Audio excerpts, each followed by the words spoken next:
Hello everyone, मैं हूं नम्रता और आपकी केमिस्ट्री टीचर। आज का सेक्शन होने वाला है, बहुत ही इम्पोर्टेंट रहने वाला है क्योंकि एनएम एकेडमी आपके लिए लेके आई है most important questions and topic on the physical chemistry. जो हमारा केमिस्ट्री सब्जेक्ट है उसमें 3 कैटेगरीज है। One is physical, another is organic and plus inorganic chemistry. तो इसमें हम सिर्फ एक ही टॉपिक ही देखने वाला है जो कि फिजिकल केमिस्ट्री चैप्टर वाइज इसकी इंपॉर्टेंट क्वेश्चंस कौन से हैं, इंपॉर्टेंट टॉपिक कौन से हैं, उसके ऊपर हम आज से डिस्कस करने वाले हैं। उसका जो नेक्स्ट लेक्चर आने वाला है उसके हम इनऑर्गेनिक करेंगे, फिर उसके ऊपर उसका नेक्स्ट लेक्चर हम ऑर्गेनिक करेंगे। ऐसे 3 लेक्चर्स होने वाला है जिसमें हम सिर्फ इंपॉर्टेंट क्वेश्चन के लिए इंपॉर्टेंट क्वेश्चन एंड टॉपिक के ऊपर डिस्कस करेंगे। आपको पता है कि हमारी बोर्ड एग्जाम हमें 15 दिन के ऊपर आ चुकी है और आपके प्रैक्टिकल एग्जाम भी चल रहे होंगे। तो बहुत बच्चे अभी बहुत ऐसे की टेंशन नहीं करे तो क्या करे, कितना सारा केमिस्ट्री है, उसमें कौन से करना है, फिजिकल के डेरिवेशंस करें, ऑर्गेनिक के मेन रिएक्शंस करें कि इनऑर्गेनिक के पीरियोडिक टाइम्स और उनके रिएक्शन करें। तो डोंट वरी, हम आज का सेक्शन लेने वाले सिर्फ इम्पॉर्टेंट क्वेश्चन के लिए ही लेने वाले हैं, जिसमें जितने भी हमने क्वेश्चन दिए हैं, ये जो क्वेश्चन हमने रखे कि इसके चांसेस है कि बोर्ड के ऊपर आने वाले हैं। ये जो स्टडी किया था पूरे प्रीवियस 10 ईयर क्वेश्चन के बेस के ऊपर किया था। तो आपको पता है कि हमारे जो केमिस्ट्री सब्जेक्ट है वो हमारे बोर्ड के लिए आता है 70 मार्क्स के। ओके, 70 मार्क्स के आपको अटेंड करना पड़ता है, 35 पे आप पासिंग में होते हैं। डोंट वरी, मैं बोलूँगी जितने क्वेश्चन मैं आपको देने वाले हूँ उसमें आप अच्छे से करो तो आप 70 आउट ऑफ एटलीस्ट 40 मार्क्स का लिख आ सकते हो। अच्छे से करोगे तो 50 मार्क्स आराम से करोगे, बट फिर हम काम करके मैं कंसिडर करो कि हम 50 मार्क्स के पेपर लिख के आ सकते हो। थोड़ा सा कम ज़्यादा करके हम आते हैं 40 तक या फिर 45 तक। ओके, और इंटरनल मार्क्स आपने अच्छे प्रैक्टिकल दिए होंगे, अच्छे से ओरल दिए होंगे, सबमिशन से दिया होगा, तो आपके जो इंटरनल मार्क्स हैं तो आपके 30 मार्क्स के होते हैं। हम थोड़ा सा काम ज़्यादा करके उसको 25 कंसिडर करते हैं। ओके, तो कंसिडर करते हैं कि आपने क्या किया, बोर्ड एग्जाम में बोर्ड के जो थ्योरी पार्ट है, थ्योरी में हमने 40 स्कोर कर दिया। आपको इंटरनल मार्क्स मिले 25, तो आपके ओवरऑल मार्क्स कितने मिल रहे हैं, 65 मिल रहे हैं। तो आप नियरली ऐसे आप करोगे तो हम नियरली 66 और हम 66 से टारगेट नहीं रख रहे, 70 का रखेंगे, 70% के आसपास आने लगेंगे। मैं बोला अच्छे से करोगे तो, बहुत अच्छा किया तो कुछ नहीं। तो हम क्या करने वाले हैं, जितना सेक्शन जो होने वाला है जिसमें जो इम्पोर्टेंट क्वेश्चंस होने वाले हैं आपको सिर्फ उसको क्या करना है, फॉलो करना है। हाँ, मैं आपको ज़्यादा टाइम नहीं लूँगी क्योंकि आपके बहुत सारे अभी एग्जाम से पढ़ाई करनी है, तो इस सेक्शन में कम से कम टाइम पे खत्म करेंगे। सो फर्स्ट स्टार्ट करेंगे जो हमारा फिजिकल केमिस्ट्री का फर्स्ट चैप्टर, उसका नाम है सॉलिड स्टेट। उसका जो वेटेज होता है, एक होता है विदाउट ऑप्शन जो 3 मार्क्स के लिए होता है और विद ऑप्शन 5 मार्क्स के लिए होता है। एक्चुअली टॉपिक है तो बहुत इजी पे थोड़ा सा बड़ा है, तो मैंने बोला कि जो इतना बड़ा चैप्टर को उसमें भी पूरा चैप्टर जो है ओनली 10-30 क्वेश्चन भी कवर करूँगी। मैं क्वेश्चंस दे रही हूँ, टॉपिक के नेम नहीं दे रही, मैं आपको क्वेश्चंस बताने वाली हूँ कि आपको कौन से क्वेश्चंस करने हैं। कि केमिस्ट्री में बहुत बच्चों कैसा होता है कि पढ़ाई तो सब कुछ कर लेते हैं, चैप्टर भी पूरा कर लेते हैं, उनको आता भी है, उनको क्वेश्चन ही नहीं पता कि इस टॉपिक के ऊपर ये क्वेश्चन पूछे हैं, क्योंकि इस क्वेश्चन का आंसर ये हमारे टॉपिक जो किया था उसके बेस पे है। तो मैं आपको डायरेक्टली क्वेश्चन ही देने वाली हूँ, और जो पूरा टॉपिक है, इतना बड़ा जो सिलेबस का टॉपिक है, वो सिर्फ मैं आपका 13 मैक्सिमम 60 कुछ चैप्टर के लिए होंगे, बट 10 से 13 क्वेश्चन में ही हम क्या करेंगे, पूरा टॉपिक कवर करेंगे। तो आपको मैंने बोला कि सिर्फ आपको टॉपिक क्या करना है, सॉलिड स्टेट है, उसके आपको कितने क्वेश्चन करने हैं, ओनली 10 क्वेश्चन कर लो। आप सॉलिड स्टेट में आराम से 3 और 5 मार्क्स में ला सकोगे। मैंने बोला सोल्यूशन के चैप्टर है, सोल्यूशन में कितने क्वेश्चन लाए, 60। पूरा सोल्यूशन चैप्टर में आपको सिर्फ 16 क्वेश्चंस करने हैं, तो आप कितने मार्क्स को कर पाओगे, 4 to 6। ऐसे आगे भी है, हम आगे चैप्टर के डिस्कस करेंगे। तो आपको सिर्फ क्या करना है, क्वेश्चन के ऊपर बेस ध्यान रखना है, इसके अकॉर्डिंग आपको स्टडी करना है। तो स्टार्ट करते हैं। फर्स्ट हम लिखने वाले हैं सॉलिड स्टेट। उसका वेटेज कितने बोला हमने, जो 3 मार्क्स विदाउट ऑप्शन होता है और विद ऑप्शन आएंगे आपको 5 मार्क्स के लिए। तो फर्स्ट मेरे क्वेश्चन लाएंगे टॉपिक, उसके क्वेश्चन, टॉपिक डिजाइन से डिजाइन के मतलब आपको ढूंढना, तो बुक से रेफर करोगे तो आपको आसानी से मिल जाएगा कि जो क्वेश्चन किस टॉपिक में पूछा गया है। तो फर्स्ट जो हमारा स्टार्टिंग है वो स्टार्ट होगा टाइप्स ऑफ सॉलिड्स। आपको पता है हमने दो टाइप्स है, एमॉर्फस है, क्रिस्टलाइन है, वो फर्दर डिवाइड हो चुके हैं, आयोनिक, मेटालिक, कोवैलेंट, ओके, ऐसे 4 टाइप्स में फर्दर वो डिवाइड हो चुके हैं, हम डिटेल में तो नहीं लेंगे बात। तो आपको क्या करना है, फर्स्ट टाइप्स ऑफ सॉलिड में फिर हमको करनी है डेफिनेशन, आइसोमॉर्फिज्म एंड पॉलीमॉर्फिज्म। जो डेफिनेशन है बहुत ज्यादा इंपॉर्टेंट है, वो आपको 1 मार्क्स के लिए पूछी जाएगी, अदरवाइज आपको 2 मार्क्स के लिए पूछी जाएगी, तो हमको दोनों लिखना है। तो आपको डेफिनेशन एक्सप्लेन करना पड़ेगा कि what is isomorphism, what is polymorphism, okay. Possible हुआ तो आप थोड़ा सा डायग्रामेटिक दिखाए तो प्रेजेंटेशन के लिए आपके लिए अच्छा काम करेगा। नेक्स्ट है देख लेते हैं टॉप टाइप्स ऑफ सॉलिड के ऊपर डिस्टिंग्विश बिटवीन। डिस्टिंग्विश बिटवीन ऊपर चारों ही टाइप्स से करने हैं, मतलब ionic, covalent, metallic and molecular. मैं बोल रही हूँ आपको चारों ही करो, क्योंकि कौन से भी को पेयर कर सकते हैं, मतलब मेटालिक मॉलिक्यूल के साथ पेयर कर सकते हैं, मॉलिक्यूलर कोवैलेंट के साथ पेयर कर सकते हैं, कोवैलेंट आयोनिक के साथ पेयर कर सकते हैं। बट मोस्ट इंपॉर्टेंट आपको ध्यान रखना है जो कि है आयोनिक एंड मेटालिक सॉलिड के ऊपर, क्योंकि ये जो पेयर है अभी तक तो आई नहीं, तो इस साल आने के चांसेस बहुत ही ज्यादा है। तो आपको क्या करना है, डिस्टिंग्विश करना है किसके ऊपर, आयोनिक एंड मेटालिक सॉलिड के ऊपर। जो नेक्स्ट क्वेश्चन हम देखने वाले, नेक्स्ट टॉपिक जो देखने वाले हैं वो है यूनिट सेल। जो टाइप्स ऑफ सॉलिड के बाद होता है यूनिट सेल्स। अब यूनिट सेल के ऊपर कौन से क्वेश्चंस करने हैं वो देखते हैं। फर्स्ट आपको करना है calculate number of particles in simple cubic, body centre cubic and face centre cubic. इसके ऊपर हम हमेशा एमसीक्यू और आंसर इन 1 सेंटेंस, मतलब 1 मार्क के लिए क्वेश्चन पूछे जाते हैं। इसमें आपको बोलेंगे कि how many number of particle present in simple cubic cell, okay. Choose the most correct option में आपको पूछा जाएगा dash dash molecule particles present in the body centre, तो आपको 4 ऑप्शन दिए जाएंगे। तो आपको ये भी करना है, और आपको कैलकुलेट के लिए पार्ट आएगा तो 1 मार्क के लिए होगा, जिसका यूज हम इसमें न्यूमेरिकल्स में भी करने वाले। तो आपको ये वाला पार्ट करना है। उसके बाद हम करने वाले सेकंड क्वेश्चन है वो देखने वाले हैं, जो कि बहुत ही ज्यादा इंपॉर्टेंट होगा।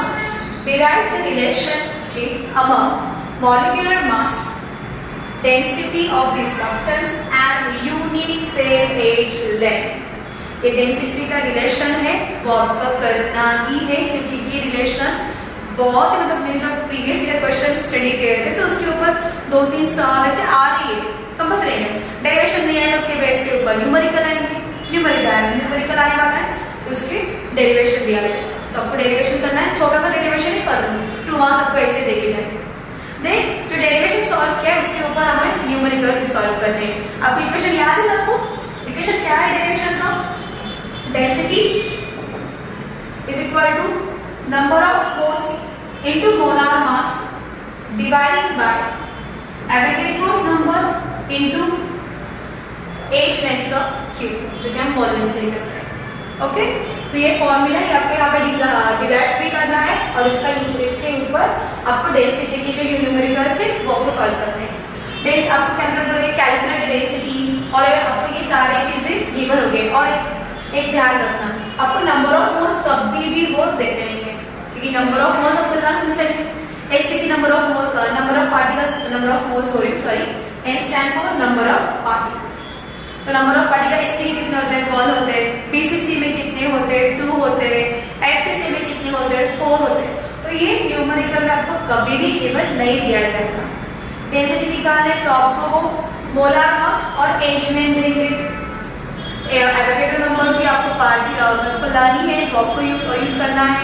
देन एन वहाँ पे दिया जाएगा कि ये एचसी के लिए निकालो, बीसीसी के लिए निकालो और एफसीसी के लिए निकालो। तो आपको ये याद रखना चाहिए। और वन की आपको एक और चीज़ याद रखनी है कि बोर्ड क्या करेंगे, आपको सेम स्पून फीडिंग तो बिल्कुल नहीं करेंगे, आपको डायरेक्ट क्वेश्चन नहीं देंगे। कभी कभी क्या होता है, जो एफसीसी है face centre cubic unit cell, उसको एचसीसी भी बोलते हैं, एचसीपी भी बोलते हैं, और CCP, ये दोनों नाम से भी उसको पहचाना जाता है। तो समटाइम्स आपको बोलेंगे कि कैलकुलेट डेंसिटी इन SCP, तो हम बोलेंगे अरे SCP क्या था, हमें तो ठीक ही पता है, SC, BCC, FCC, हमने तो SCP तो सिखाई नहीं, तो कंफ्यूज मत होना। ओके, सो नेक्स्ट क्वेश्चन हम देखने वाले जो टॉपिक है packing of particles. Packing of particles में हमको सिर्फ 3 ही क्वेश्चंस करने हैं। फर्स्ट करना है explain hexagonal clothes packing in 2 dimension. Actually square panel भी होता है, हेक्सागोनल भी होता है, 3 डायमेंशनल भी होता है, बट आपको इस साल ज्यादा इंपॉर्टेंट, ज्यादा ध्यान इसके ऊपर रखना है, हेक्सागोनल क्लोथ्स पैकिंग के ऊपर रखना है, वो भी 2 डायमेंशन। तो इसके हमको क्या क्या एक्सप्लेन करना पड़ेगा, पूरा उसके इंफॉर्मेशन इसमें क्या होते हैं, मॉलिक्यूल्स है वो कैसे अरेंज होते हैं, और थोड़ी सी डायग्राम, मतलब डायग्राम भी रिप्रेजेंट करो, मेरे डायग्राम ड्रॉ करके एक्सप्लेन करो, जो कि आपको प्रेजेंटेशन के लिए और आपको ज्यादा एक्सप्लेन नहीं करना पड़ेगा। नेक्स्ट हम देखने वाले हैं what is a packing efficiency. आपको पैकिंग एफिशिएंसी की डेफिनेशन बतानी है और डेरिवेशंस को ज्वाइन करके आएगा या फिर अलग अलग क्या सकता है। Find the packing efficiency of, आपको ज्यादा ध्यान रखना है इस सिंपल क्यूबिक सेल। ओके, तो आपको जो 4 स्टेप में हम निकालते हैं packing efficiency, percentage packing efficiency, okay, radius निकालते हैं, एज लाइन की वैल्यूज निकालते हैं, ऐसे आपको क्या करना है, स्टेप से पैकिंग एफिशिएंसी निकालनी है। ज्यादा ध्यान आपको इस पे रखने वाले हो सिंपल क्यूबिक, इसलिए मैंने आपको वो येलो कलर से दिखाया।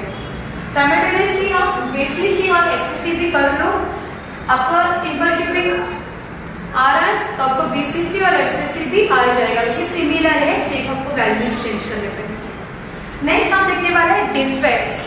लास्ट पॉइंट होगा डिफेक्ट्स के ऊपर, डिफेक्ट्स पे देखने हैं, तो आपको एक्सप्लेन करने, बहुत सारे डिफेक्ट्स हमने देखे हैं, तो उसमें हमें 4 डिफेक्ट्स पे ज्यादा फोकस करने वाले हैं, तो ध्यान देने वाले हैं, जो कि है first Frenkel defect, Schottky defect, vacancy through अविलो वाले इम्प्योरिटीज, एंड नेक्स्ट देखने वाला है सेल्फ इंटरस्टिशियल डिफेक्ट। इसके ऊपर हम ज्यादा ध्यान रखेंगे।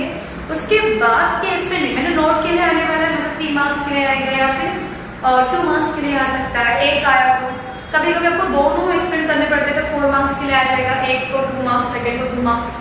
देन आपको और एक ध्यान रखना है distinguish between frontal and short. इसके ऊपर बहुत ही मैंने देखे कि 2-3 बार ये तो उसके डिस्टिंग्विश आ रही है, डिस्टिंग्विश करने के लिए बोल रहा है कि फ्रंट को डिस्टिंग्विश करो, शॉर्ट को डिस्टिंग्विश करो, इन दोनों कंपैरिजन के ऊपर आप डिस्टिंग्विश कर रहे हो तो आपका एक्सप्लेनेशन भी आ रहा है, आप एक्सप्लेन करो, उसी पॉइंट को आपको डिस्टिंग्विश करना है, तो आपको साइमल्टेनियसली दोनों हो जाएगा। तो जो इतने क्वेश्चंस मैंने बोले हैं, ये 10 से क्वेश्चंस आप करो तो आपको सॉल्यूशन आराम से होने वाला है। ओके, सो नेक्स्ट वाला चैप्टर है हमारा फिजिकल का, जिसका नाम है सॉल्यूशन। सॉल्यूशन चैप्टर बहुत ही इजी है, क्योंकि इसके जो डेरिवेशंस जो होने वाले, डेरिवेशंस के जो प्रेजेंट है वो बहुत सिमिलर है, एक साथ के आपको, मतलब एक जैसे आपको पूरे सॉल्व करने हैं। तो करते हैं फर्स्ट क्वेश्चन जो हम लेने वाले हैं, तो फर्स्ट टॉपिक है इसके ऊपर सॉल्युबिलिटी के टॉपिक के ऊपर लेने वाले हैं। ओ हमने वेटेज की डिस्कस किया ही नहीं, चलो वेटेज को डिस्कस करते हैं। वेटेज का डिस्ट्रीब्यूशन जो है विदाउट मार्क्स तो 4 मार्क्स है, और विद मार्क्स वो 6 मार्क्स के लिए है। तो आप ऐसे स्टडी करो कि आपको पूरे 6 मार्क्स ही लेने हैं। तो जो घर में सॉल्यूशन कर रही है ना, मुझे पूरे 6 मार्क्स आने ही चाहिए, तो आप ऐसे स्टडी करो। तो देखते हैं कौन सा फर्स्ट टॉपिक कौन सा है, सॉल्युबिलिटी।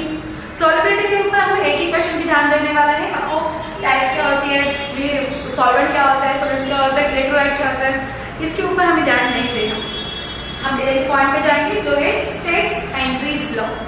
आपको हेनरीज लॉ स्टेट करना है, तो स्टेट बोला तो ओनली स्टेट मत करो, उसका फॉर्मूला लिखो, उसका यूनिट लिखो।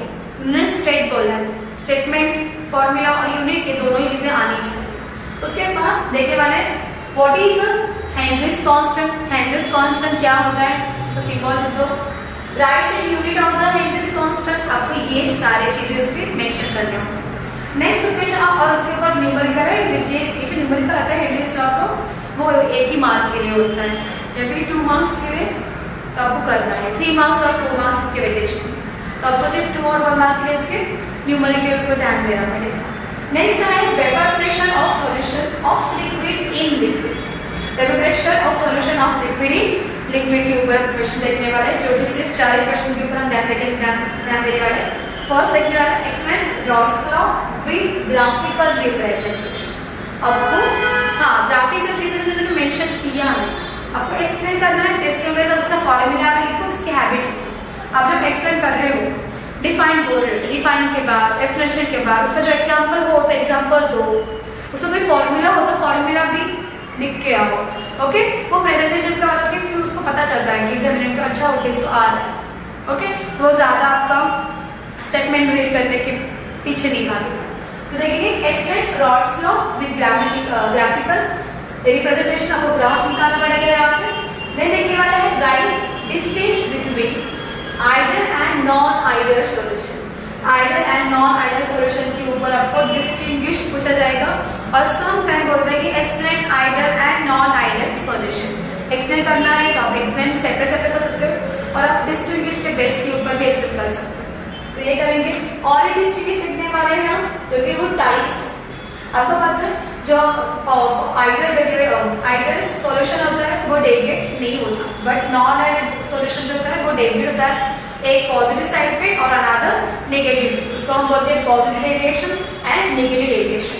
तो आपको पूरा बोला जाता है कि आपको क्या करना है, जो नॉन आइडियल सॉल्यूशन से उनके जो डेविएशन से, दो डेविएशन से पॉजिटिव नेगेटिव, उन दोनों को आपको एक्सप्लेन करना होगा। अदरवाइज आपको इसके और क्वेश्चन क्या पूछेंगे, एक्सप्लेन नहीं पूछा तो डिस्टिंग्विश पूछेंगे, try to distinguish between the positive and negative deviation. तो उसमें सिर्फ आपको 3-4 पॉइंट्स मतलब डिस्टिंग्विश करने के तो 2 मार्क्स के लाएगा। हाँ, बट आप जब उसको एक्सप्लेन कर रहे हो, आप उसको डिस्टिंग्विश कर रहे हो, तो उसके जो ग्राफ है उसको निकालना ही हो, उसको भूलो। ओके, तो आपको ग्राफ निकालना ही पड़ेगा। नेक्स्ट देखने वाला नेक्स्ट टॉपिक है colligative properties of non electrolyte solution. हम नॉन इलेक्ट्रोलाइट के लिए देख रहे हैं, 2 सॉल्यूशन होते हैं, one is electrolyte, another is non electrolyte. तो हम किसके बेस पे देख रहे हैं कोलिगेटिव प्रॉपर्टी, नॉन इलेक्ट्रोलाइट पे देख रहे हैं, इलेक्ट्रोलाइट के आगे आगे बनना है। देखिए इसके ऊपर कौन से क्वेश्चन करना है, explain why vapour pressure lowering is a colligative property. आपको एक्सप्लेन करना है, explain why vapour pressure lowering is a colligative property. तो आपको ये पूरा डिराइव करना पड़ेगा, वेपर प्रेशर लोअरिंग का जो डेरिवेशन है पूरा डिराइव करना पड़ेगा। नेक्स्ट है derive the expression for the molar mass of a solute from vapour pressure lowering. यहाँ पे इक्वेशन है, जो हम 3 स्टेप से जाते हैं, 3 डिफरेंट डेरिवेशन से जाते हैं, वो आपको पूरा 3 ही डेरिवेशन एक्सप्लेन करने पड़ेंगे। डायरेक्टली मोलार मास के डेरिवेशन के यहाँ पे जंप मत करो।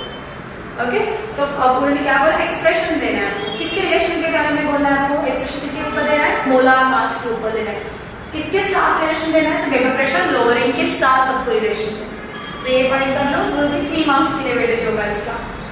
नेक्स्ट देखेंगे डिफाइन और what is relative lowering of vapour pressure.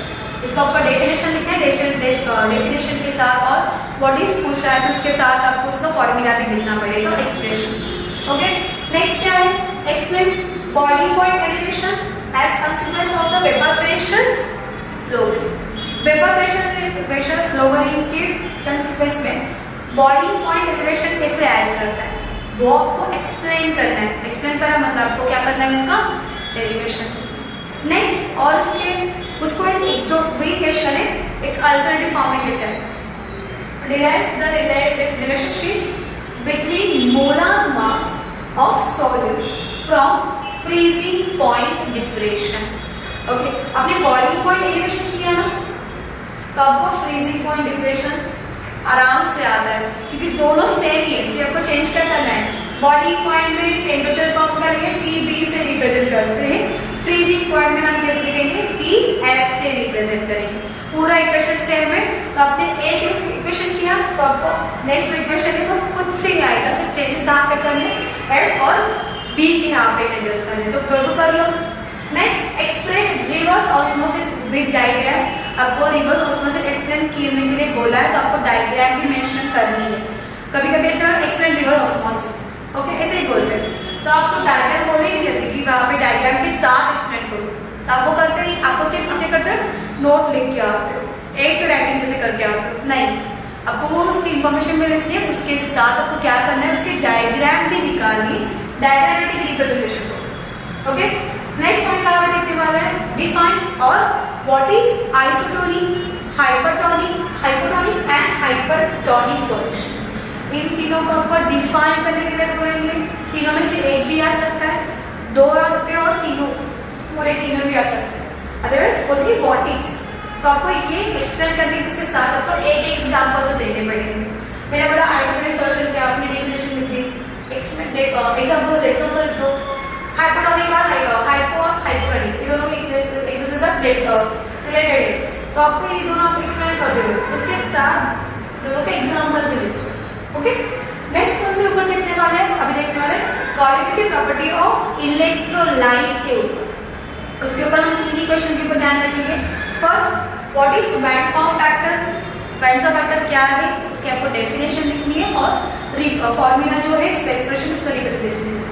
Then derive the relation between van't Hoff factor and the degree of dissociation, इसको आपको डिराइव करना है, ये मोस्ट इंपॉर्टेंट क्वेश्चन है जो आपको 3 मार्क्स के लिए पूछा जाएगा, और उसके बेस के ऊपर आपको न्यूमेरिकल्स भी आते हैं, वो न्यूमेरिकल्स के ऊपर भी ध्यान। और लास्ट क्वेश्चन, राइट, ये क्वालिटेटिव प्रॉपर्टी इलेक्ट्रोलाइट के लिए नहीं है, नॉन इलेक्ट्रोलाइट के पार्ट में था, मुझे लगा कि ये भी बहुत इंपॉर्टेंट है, तो आपको करना है, इसलिए मैंने लास्ट को लिखा। Right the unit of the cryoscopic और इबिलोस्कोपिक कांस्टेंट, आपके इस दोनों के ऊपर 1 मार्क में ये क्वेश्चन है, यूनिट लिखना होता है, आपको यूनिट लिख के आओ।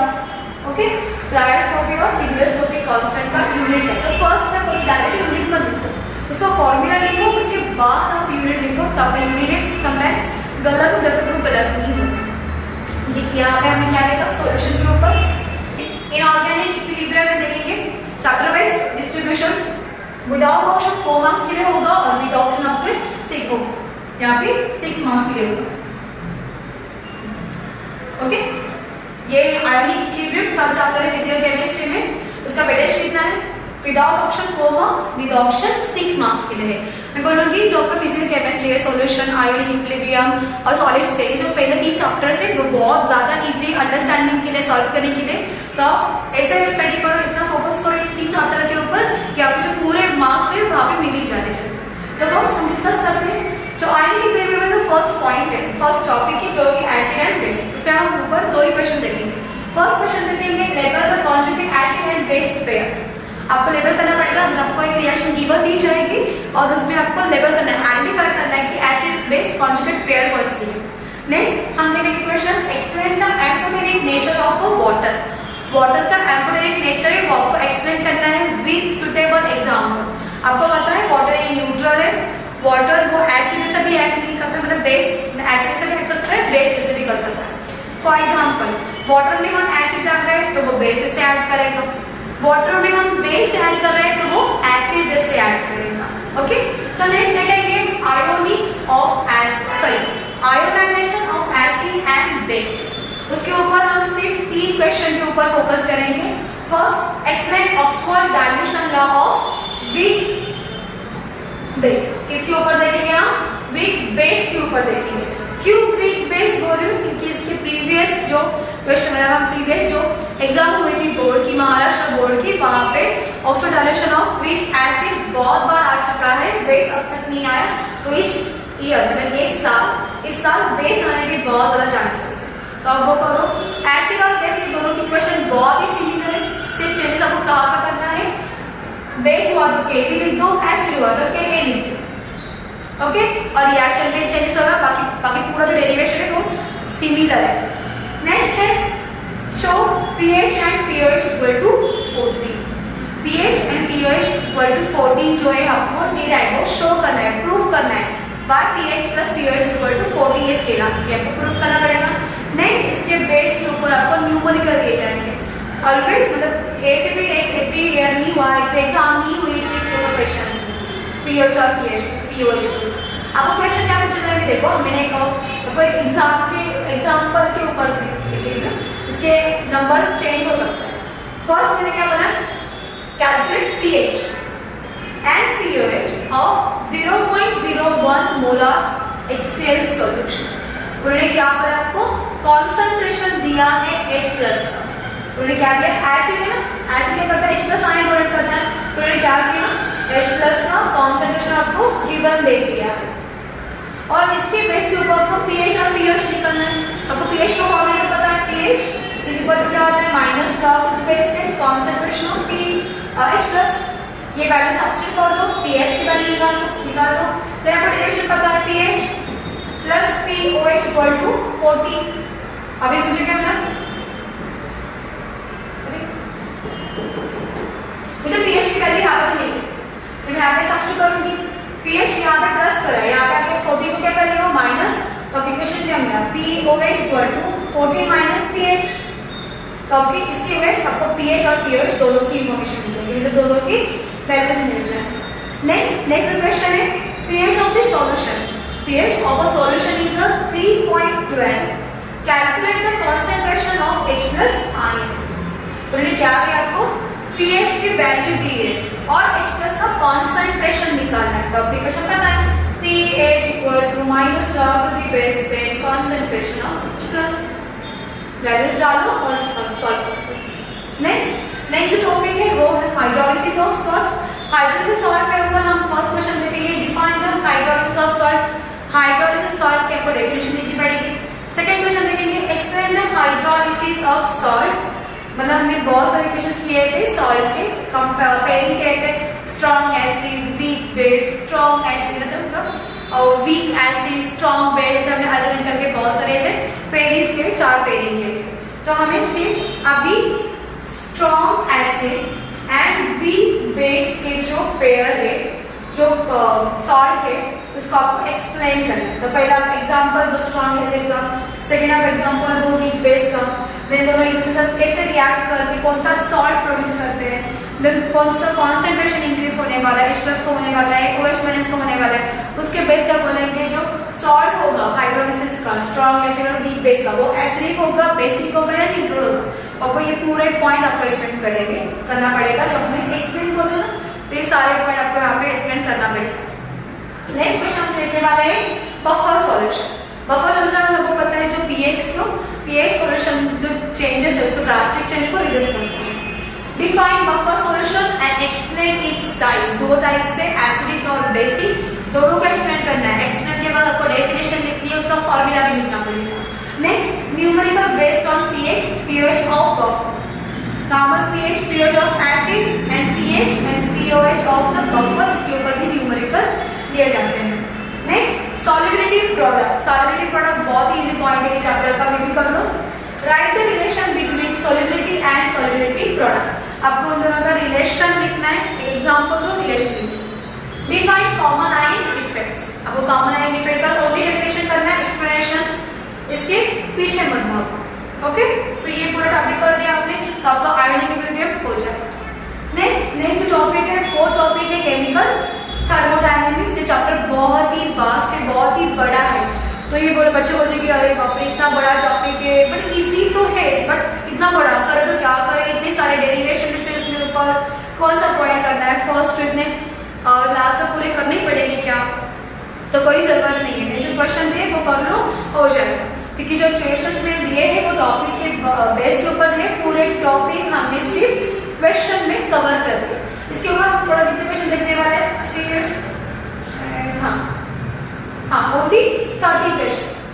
आपको सिर्फ 30 क्वेश्चन करने हैं, तो आपका पूरा केमिकल थर्मोडायनेमिक्स चैप्टर है वो पूरा कंप्लीट हो जाएगा। चलो कर लेते हैं। तो केमिकल थर्मोडायनेमिक्स इसका जो वेटेज डिस्ट्रीब्यूशन है, विदाउट ऑप्शन 6 मार्क्स के लिए हाई वेटेज है, विद ऑप्शन 8 मार्क्स। आप आराम से 6 मार्क्स स्कोर कर सकते हैं chemical thermodynamics. So first term used in chemical thermodynamics, first topic जो है terms used in chemical thermodynamics, इसके ऊपर से आपको डेफिनेशंस करनी है। तो कौन सी डेफिनेशन को, बहुत सारे डेफिनेशन दे दिए, डेफिनेशन करना पड़ेगा, कौन से भी आ सकते हैं, चैप्टर बहुत बड़ा है तो बहुत सारे इंपॉर्टेंट क्वेश्चन आने वाले हैं। देखते हैं। First extensive property, intensive property, state function, path function, isothermal process, adiabatic process, reversible process. मैं बोलूंगी रिवर्सिबल प्रोसेस को ज्यादा फोकस करें। ओके, ये सारे डेफिनेशन आपको करने, छोटे डेफिनेशन से 1 2 सेंटेंस के आप कर लोगे। नेक्स्ट जो लास्ट क्वेश्चन हम करेंगे इस टॉपिक पे, right the features of reverse process. ये आपको 2 मार्क्स के लिए आएगा। आपको फीचर्स चाहिए, 4 फीचर्स से रिवर्स प्रोसेस के लिए कौन से फीचर्स यूज किए जाते हैं वो आपको लिखने हैं। नेक्स्ट है नेचर ऑफ वर्क। वर्क का नेचर कौन से, हीट एंड वर्क दोनों के लिए से हम वर्क पे क्वेश्चंस आने वाले तो देखते हैं। फर्स्ट आपको क्या करना है, वर्क के 3 डेरिवेशन है। First derivation, derive the expression for pressure volume work. Formula बताओ तो आपको work is equal to minus P external into delta V, V2 माइनस V1। आपको ये डिराइव करना है। उन्होंने बहुत लोग मेरे बच्चे से कि मैम वर्क के तो 3 एक्सप्रेशन है, तो उसमें कौन सा पूछा है, हमें पता ही नहीं चलता। पूछा है वो प्रेशर वॉल्यूम लिख के आते, केमिकल रिएक्शन का वर्क, तो ये नहीं करना है, ध्यान से पढ़ो। उन्होंने मेंशन किया है वो वर्क का एक्सप्रेशन लिखना है, पर कौन सा वर्क, इसमें प्रेशर वॉल्यूम वर्क का एक्सप्रेशन लिखना है। प्रेशर वॉल्यूम वर्क कौन सा होता है, minus P external delta we. आपको ये प्रूव करना है, आपको ये डिराइव करना है। नेक्स्ट कौन सा एक्सप्रेशन है, derive the expression for the maximum work। Maximum work, pressure volume work दोनों अलग है। मैक्सिमम वर्क हम कहाँ से डिराइव करते हैं, प्रेशर वॉल्यूम वर्क से स्टार्ट करते हैं। तो उसका इक्वेशन कैसा है, work equal to minus 2.303 RT log की बेस है final volume dividing by initial volume. Other हम क्या करते हैं, initial pressure dividing by final pressure. तो वो इक्वेशन डिराइव करना है, मुझे लिख दिए हमारे पास टाइम बहुत कम है, तो नहीं आता है। Next, derive the expression for the work done in chemical reaction. Again work का ही आपको डिराइव करना है, पर इसने नाम क्या दिया है, केमिकल रिएक्शन। क्या है इसका equation, W is equal to minus delta NG/R, ये आपको डिराइव करना पड़ेगा। नेक्स्ट है first law of thermodynamics. First law of thermodynamics का एक ही क्वेश्चन करना है, ज्यादा मत करो। First state the first law of thermodynamics, 3 statement है, आपको 3 ही करने, या फिर जो आपको इजी लग रही है, जो 3 में से जो आपको इजी लग रही है वो लर्न कर लो। Write the effect of different pressure on it. आपको पता है कि जो फर्स्ट लॉ ऑफ थर्मोडायनामिक्स है आपने एक्सप्लेन किया, तो एडियाबैटिक प्रोसेस है, आइसोथर्मल प्रोसेस है, आइसोकोरिक प्रोसेस है, आइसोबैरिक प्रोसेस है, इन चारों पे वो अफेक्ट करता है। तो कैसे अफेक्ट कर रहा है, उसके बाद उसका इक्वेशन क्या कर रहा है, और उसका इक्वेशन आपको कौन सी इंफॉर्मेशन दे रहा है आपको बताना है कि वर्क सिस्टम के ऊपर हो रहा है, तो एनर्जी इमिट हो रही है कि एनर्जी रिलीज हो रही है या फिर सप्लाई हो रही है, आपको ये बताना पड़ेगा। नेक्स्ट एंथैल्पी के ऊपर भी आपको एक क्वेश्चन करना है, derive the relation between the delta H and delta U, आपको इसका रिलेशन करना है। Next enthalpies of physical transformation, इसके ऊपर सिर्फ आपको डेफिनेशन करो, ज्यादा मत करो। पहले डेफिनेशन कौन सा करने वाला, enthalpy of vaporisation, second enthalpy of solution, enthalpy of chemical reaction, combustion and bond enthalpy. अब ये 5 डेफिनेशन पे ज्यादा फोकस करो, बाकी सारे 9 तो भी चलेगा। नेक्स्ट है state Hess's law and give its application. आपको हेल्स लॉ लिखना है, उसका एप्लीकेशन भी लिखना पड़ेगा, ये भी बहुत इजी, इसके ऊपर भी टाइम है। नेक्स्ट है स्पॉन्टेनियस। स्पॉन्टेनियस क्या है, स्पॉन्टेनियस में कौन से क्वेश्चंस करने हैं, तो first question state second law of thermodynamics state करो, देन उसके ऊपर और कौन से क्वेश्चन पूछे जा सकते हैं, derive the relation between delta G मतलब Gibbs energy and delta S, इनके दोनों की रिलेशन क्या है आपको वो डिराइव करना है। नेक्स्ट डिराइव क्या करना है, derive the expression for Gibbs function and equilibrium constant, इसका डेरिवेशन भी आपको करना पड़ेगा। व्हाट इज एंट्रोपी, एंट्रोपी क्या होती है आपको एक्सप्लेन करो, और उसका जो रिलेशन है किसके साथ, टेम्परेचर के साथ, उसके ऊपर भी आप ध्यान दो। देखो मैंने पूरा केमिकल थर्मोडायनामिक्स सिर्फ 30 क्वेश्चन में खत्म कर दिया, आपको सिर्फ मैंने बोला ना आपको 30 क्वेश्चन यही करो, आपको पूरा चैप्टर हो जाएगा, तो कर लो। मैंने बोला कि पूरा चैप्टर मतलब पहले पॉइंट का लिखा है तो एंड तक आ जाओ, कोई जरूरत नहीं है, 30 क्वेश्चन कर लो, हो जाएगा। और आप डेराइव कर रहे हो, आपको डेरिवेशन आ रही है, तो आपको न्यूमेरिकल भी आने वाला है, आप न्यूमेरिकल सॉल्व करो। ओके, नेक्स्ट चैप्टर है फिजिकल केमिस्ट्री का इलेक्ट्रोकेमिस्ट्री। इनमें इलेक्ट्रोकेमिस्ट्री का जो वेटेज डिस्ट्रीब्यूशन है, विदाउट ऑप्शन 5 मार्क्स के लिए इसका भी वेटेज ज्यादा है, और विद ऑप्शन 7 मार्क्स के लिए है। ओके, जिसको सेल में ज्यादा इंटरेस्ट है तो आप ये चैप्टर कर सकते हो, जिसको नहीं तो आप ये चैप्टर स्किप करोगे तभी चलेगा, जो इंपॉर्टेंट है वही करके जाओ। तो फर्स्ट टॉपिक है इलेक्ट्रिकल कंडक्टेंस, उसमें हमसे डेफिनेशन देनी है, कौन सी डेफिनेशन, तो देखेंगे मोलर कंडक्टिविटी क्या होती है, सेल्फ कांस्टेंट क्या होता है, डिफाइन रेफरेंस इलेक्ट्रॉन आपको डिफाइन करना पड़ेगा। ये एक्सप्लेन करो तो ये तो नहीं मुझे, ये बहुत छोटे छोटे टर्म्स है तो क्या एक्सप्लेन करना है। नेक्स्ट सबसे ज्यादा फोकस करोगे Kohlrausch's law of independent of migration of ions. आपको ये स्ट्रेट करना है, स्ट्रेट के साथ इसके ऊपर आपको हमें मतलब एवरी ईयर इसके ऊपर आपको क्वेश्चन दिए जाएंगे, तो क्वेश्चन करना पड़ेगा। बहुत सिंपल क्वेश्चन, इतना टफ नहीं है, आपको कि कॉम्प्लेक्स कैसे करें, हो जाता है, आराम से करो। नेक्स्ट है इलेक्ट्रोकेमिस्ट्री। इलेक्ट्रोकेमिस्ट्री के ऊपर हम एक ही क्वेश्चन करेंगे जो कि है explain the electrolysis of molten और फ्यूज सोडियम क्लोराइड। मैंने ना मोल्टेन को येलो कलर से रिप्रेजेंट किया है, क्यों? क्योंकि इस बार आप मोल्टेन पर ज्यादा फोकस करोगे, क्योंकि जो हमारा बोर्ड का एग्जाम होता है ज्यादा हार्ड नहीं होता, वो मॉडरेट होता है। इजी भी नहीं रहेगा, हार्ड भी नहीं रहेगा, मॉडरेट होता है। तो ये फ्यूज वाले इतने हार्ड वाले क्वेश्चन मोस्टली नहीं होते, तो हम ज्यादा फोकस कहाँ पे करोगे? मोल्टेन पे यहाँ पे करोगे। नेक्स्ट है गैल्वेनिक और वोल्टाइक सेल। गैल्वेनिक और वोल्टाइक सेल के ऊपर आप एक ही क्वेश्चन करेंगे कि सॉलिड ब्रिज के ऊपर, सॉलिड ब्रिज क्या होता है, उसके फंक्शंस क्या होते हैं, ओके, वो आपको क्या करना है, लर्न है।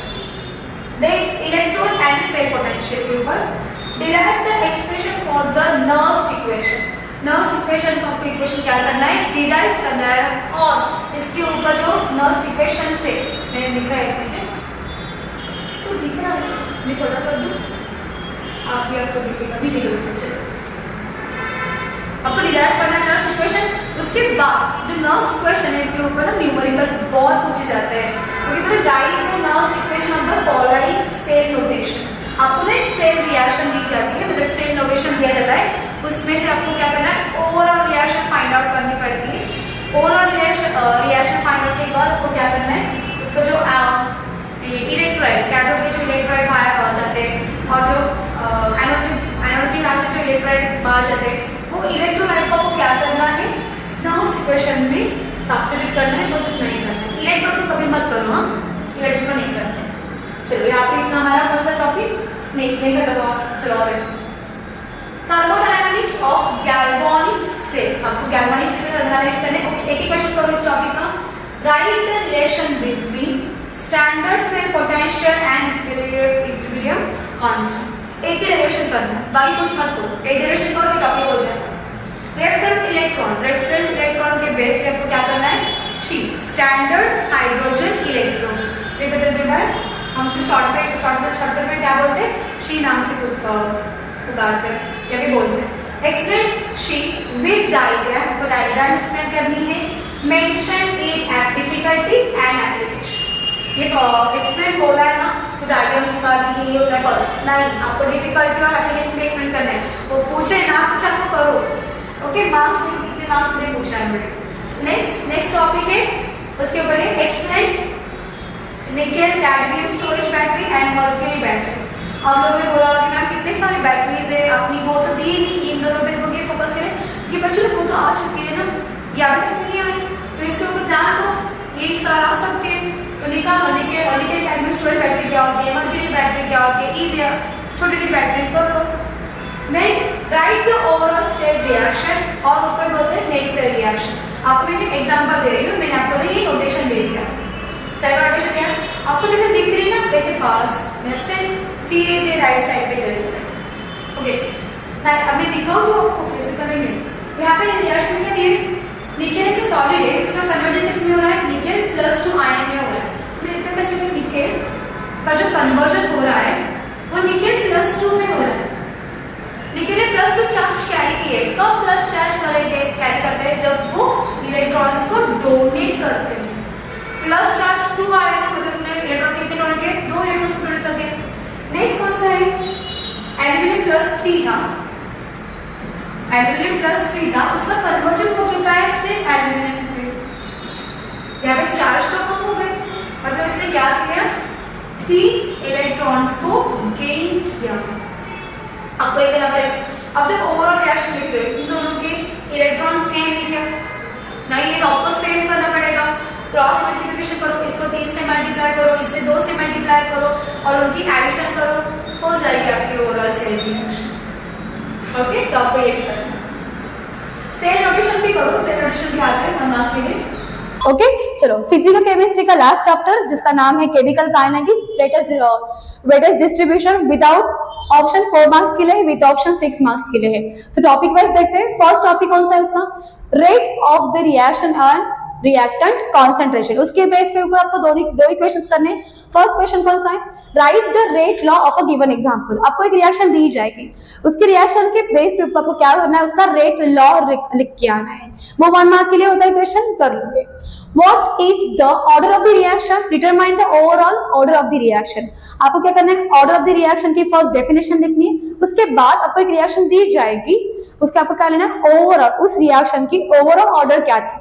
ऑर्डर क्या होती है कि हम क्या करते हैं, रिएक्टेंट जो होते हैं, मतलब रेट जब निकालते हैं रिएक्टेंट के कॉन्सेंट्रेशन के जो ऊपर सबस्क्रिप्ट लिखते हैं, उसकी एडिशन करके आप बताते हैं कि रिएक्शन का ओवरऑल रेट ऑर्डर कौन सा है। एडिशन 1 आ रही है तो वो यूनिमॉलिक्यूलर है, और एडिशन 2 आ रही है, सॉरी वो फर्स्ट ऑर्डर है। एडिशन 2 आ रही है तो वो सेकेंड ऑर्डर रहता है। एडिशन 3 आ रही है तो उसकी ऑर्डर कौन सी रहेगी, थर्ड ऑर्डर रिएक्शन। आपको उससे क्या निकालना है, ऑर्डर निकालना पड़ेगा। नेक्स्ट है मॉलिक्यूलरिटी। मॉलिक्यूलरिटी मतलब हम वहां पे आपको 2 ही क्वेश्चंस करने हैं। फर्स्ट व्हाट इज मॉलिक्यूलरिटी, उसकी डेफिनेशन करनी पड़ेगी। उसके बाद determine the type of molecularity. आपको एक रिएक्शन गिवन दी जाएगी और आपको फाइंड आउट करना है कि उसमें मॉलिक्यूलरिटी क्या है, कितनी है, और उसके टाइप मतलब उसका टाइप क्या है। मतलब रिएक्टेंट, मतलब मेरे रिएक्शन में एक ही रिएक्टेंट है, वो मॉलिक्यूलर टाइप कौन सा हुआ, यूनिमॉलिक्यूलर। मेरे रिएक्शन में 2 रिएक्टेंट है तो मेरा मॉलिक्यूलरिटी क्या हुआ, बाय मॉलिक्यूलर। तो आपको ये लिखना पड़ेगा। उसके बाद आपको जो क्वेश्चन आता है इंटीग्रेटेड रेट लॉ के टाइप में, आपको डिराइव करना है, derive the integrated. Okay, question छूट क्या ओके। उसके बाद right the distinguish between order and the molecularity. उसके ऊपर आपको डिस्टिंग्विश करना है। ये जो डिफरेंस है आपके महाराष्ट्र स्टेट बोर्ड पे उन्होंने गिवन दिया है, मतलब उन्होंने दे दिया है, तो आपको एक्स्ट्रा एफर्ट लेने की कोई जरूरत नहीं कि पॉइंट निकाल करो, उन्होंने पॉइंट वाइज दिया है तो आप वो रेफर करो। नेक्स्ट है इंटीग्रेटेड रेट लॉ के ऊपर कौन से क्वेश्चन आ सकते हैं। Derive the integrated rate law for the first order reaction. ये 3 मार्क्स के लिए वेटेज आता है, बहुत ज्यादा इंपॉर्टेंट है, इसको स्किप बिल्कुल मत करना। उसके बाद उसके रिलेटेड जो है, right the relation between rate constant and the half time of the first order reaction. First order reaction है, उसका हाफ टाइम से क्या रिलेशन है वो आपको एक्सप्लेन करना है। उसके साथ similarly half life of 0 order का भी आपको क्या करना पड़ेगा, एक्सप्रेशन देना पड़ेगा। ओके, ये कर लो तो हो जाएगा। नेक्स्ट क्वेश्चन जो है वो देखेंगे, derive the expression for the integrated rate law for the gas phase. Question proper read करो। इंटीग्रेटेड फर्स्ट लॉ और गैस फेज दोनों अलग है, उन्होंने मेंशन किया है। गैस फेज के ऊपर इंटीग्रेटेड रेट लॉ को क्या करना है, डिराइव करना है। नेक्स्ट है what is the pseudo first order reaction. Pseudo first order reaction को आपको एक्सप्लेन करना है विद एग्जांपल। सिर्फ आप ए से राइटिंग मत करके आओ, तो पॉइंट निकालो, पॉइंट के साथ विद एग्जांपल के साथ उसको एक्सप्लेन करो। उसके बाद है what is the rate law. Rate law का आपको यहाँ पे डेफिनेशन देनी है। उसके बाद right the units of the rate constant. आपको रेट कांस्टेंट का क्या लिखना है, यूनिट देना है, मतलब बोलेंगे कि लिखो तो क्या है, कौन से 0 ऑर्डर की यूनिट क्या होती है। रिएक्शन फर्स्ट ऑर्डर होता तो उसका रेट कांस्टेंट का रेट लॉ का यूनिट क्या होता है। सेकेंड ऑर्डर हो तो उसका रेट लॉ का यूनिट क्या होता है। तो ये 1 मार्क क्वेश्चन है, जो यूनिट पूछते हैं ना वो 1 मार्क के लिए है। 2 मार्क के लिए है तो आपको डेफिनेशन विद यूनिट पूछा जाएगा।